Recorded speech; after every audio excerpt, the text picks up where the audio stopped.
if you're in a recovery process like I've been for the last 4 years from childhood sexual abuse, alcoholism, and suicide, you probably wonder often, if not many times a day, how you're supposed to do it and what things you're supposed to do when, in what order, in order to achieve a result that you can't even really see yet. Because that's how I felt. So I did the traditional, well, I guess not traditional, but I did, the modern healing route, or I poked my nose into it to see what it was about. The inner child work, the shadow work, the internal family systems, the therapy, the EMDR, EDMR, whatever the fuck that is, the emotional processing, somatic healing, fucking all the shit, right? Journaling, cold plunges, saunas, fucking fitness, fucking music therapy, art therapy, exposure therapy, fucking the list goes fucking on. And it's like all these different pieces. And when are you, A, ready for them? B, should try them? C, are you doing things in the wrong order? Are you skipping steps? Blah, blah, fucking blah. It's a confusing mess. And it's very confusing because I think the real way to do it is not quantifiable. It's not, you can't put it on paper. You can't plan it out. You can't organize it, and you can't predict it. And people don't like that. So they refuse that idea. But this has been my experience, is that I've had, I've basically done this in two worlds. I've recovered through the modern healing world, and I've tried a bunch of experimental shit on my own that I just kind of came up with. Or I guess tried because it made sense to me. And on this piece, the biggest piece was meditation. Now, stay with me. I know meditation gets eye rolls, but here's where my idea comes from.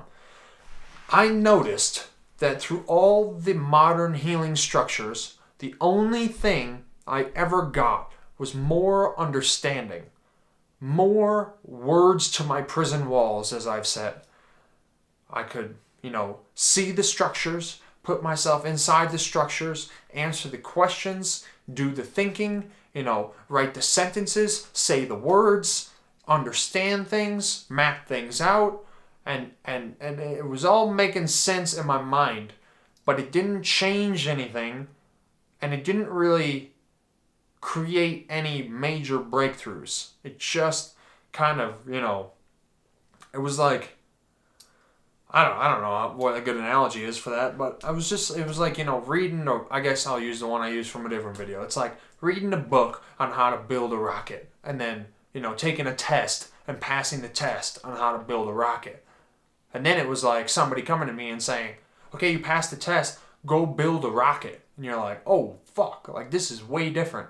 Because understanding things is one thing, but actually doing things is different. And I'll get to what I'm saying.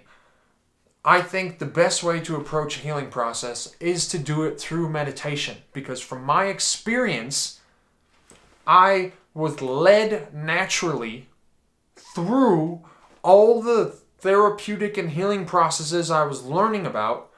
I was led through them by my heart on its own time through my practice of meditation. I never experienced legitimate, life-changing shadow work in therapy or inner child healing in therapy or in workshops or whatever.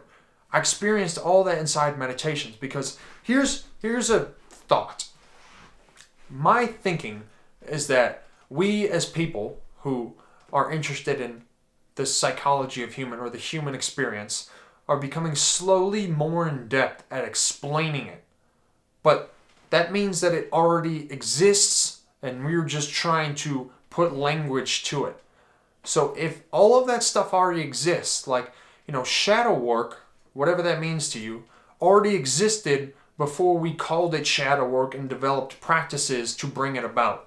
Okay? Whether you believe that or not is up to you, but that's what I think. All this stuff already existed. So that means it was already, an opportunity for the human experience to experience before we put all the words and the science and the structure and the books and the frameworks to it. It already existed. And I think that the human spirit knows this because it's its own creation and has its own intelligence, whether it's the body's intelligence, the mind's intelligence, the spirit's intelligence, or all of it wrapped together. It knows what you need, when you need it, and when you're ready for it. And it knows how to prompt you to move toward things so that you get ready for it. And what I mean is, in the sauna, when I was doing my meditations, I'm sitting there still, I'm breathing, I'm holding the tension of the present moment, and thoughts drift as they do in meditation, and all of a sudden I would drift into an experience where, for no reason that I could come up with, certain memories would come up, certain feelings around those memories would enter my body, and because I was in the practice of meditation, I'm staying through all of it, I'm not escaping it, so I'm allowing whatever this weird experience is to run its course, and the memories would come, the emotions would come, understanding would come, I could feel a shift in my body, like physically in my body. It was like some shift around this thing. And then because I also had the knowledge of what might it be that is happening on the healing end of things, I could say to myself after my meditation, that was, if I really want to quantify it, I just somatically processed this event which which brought about these emotions, and I have these fears in the present moment going forward because of these fears of these emotions that I was too afraid to feel because of this reason from these memories. But now in this meditative state where I'm staying present through all of it, I actually allowed myself to feel these emotions I've been blocking, and because I felt them, it finally made sense as to what I was afraid of. And when I could see that my fear was just based on blocking emotions that I now have felt, I now can move forward with this one piece because the block is gone. And it would happen in my body and in my mind and in my spirit. But it would weirdly happen when it was only possible that it could happen. And I don't know how to better explain that, but the timing of some of this stuff made so much sense to me and it wasn't me that did it. I allowed it to happen from within.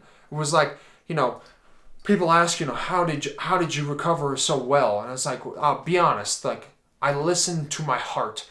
Nobody wants to hear that because it sounds fucking goofy, but that's what I did. I followed my heart. Didn't hack my way or understand my way into healing. I just allowed myself to be pulled in the directions that I would be pulled in. When it came to shadow work, like, this was a huge moment of my recovery. I had learned what it was. I had learned kind of how it works, but I didn't, I'd attempted to try to access it, whatever that means, a couple times through therapeutic routes and whatever. It was kind of muddy. And then, over the course of a couple months, like, just a day in the sauna, one of my meditations, like, I guess because my energy had been directed towards that realm, like, I allowed myself to be pulled farther towards it, and then in a pure state of presence in meditation, shadow work came up. It was like, all of a sudden it made sense to me, and this is uncomfortable, but it's like, my shadow wasn't the childhood sexual abuse. That's not what a shadow is if you are into those kind of terms. Shadow is the ugliest part of you that is today based on the trauma. It's not the trauma, it's the response. It's the ugliest parts of the response. So for me, again, this is uncomfortable, I apologize in advance, but my shadow wasn't that I was sexually abused as a child. My shadow was that there was a piece of me that I fucking buried at the deepest corner I could find inside of myself that wanted to sexually abuse others in the same way that I was so that they could feel the same pain that I did. That's uncomfortable. That's ugly. It's very hard to admit to yourself. And it's very hard to say that, have it be true, and not believe that you are some evil person for wanting to do this for other people. No, you're not all good, but you're not all evil. And so you have to accept those pieces, because only the pieces you accept are the pieces that don't get repressed. And the repressed pieces are the pieces that drive all your behavior that you don't like. And so it's important for you to come to grips with the pieces of you refuse to look at. But again, my point of this video is that didn't happen on a planned schedule.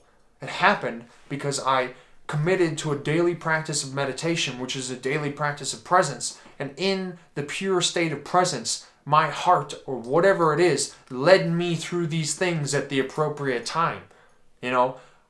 And because it was inside of a meditation session, I had the strength to stay with these experiences and not be re-traumatized or dissociate or run away from or ignore or justify.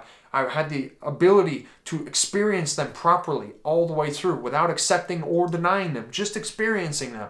And I was led through process after process by my heart. I didn't do any of it by myself like, oh, today, a Tuesday at 6 p.m., I'm doing shadow work. No, it never worked like that. I tried that. It doesn't work. And you think it works because, you might get close and then you can convince yourself that it works and blah, blah, fucking blah. No, I'm telling you, I was led through this by whatever. It doesn't even matter to me what it is or if there's anything that led me through this. I just think, the human experience has its own intelligence, both individual and collective. And if you allow that intelligence to manifest and you both are vulnerable and trusting to it, it will lead you through what I believe is the most efficient and comprehensive healing process, because the human spirit, the human mind, the human body is self-regenerative. You get a cut, your body heals it, right? You have bad thoughts, you can retrain your mind to think differently about those same thoughts. Your spirit is broken, you're evil, you're ugly. You hear stories about, evil people coming around, whether it's religiously or not. The human experience is self-regenerative if you allow it. And that's what I'm saying. If you want the process of healing to be the natural self-regenerative process of the human experience, you have to learn how to meditate, because only in the state of presence will you be able to tolerate the human experience's self-regeneration. That's what I'm saying.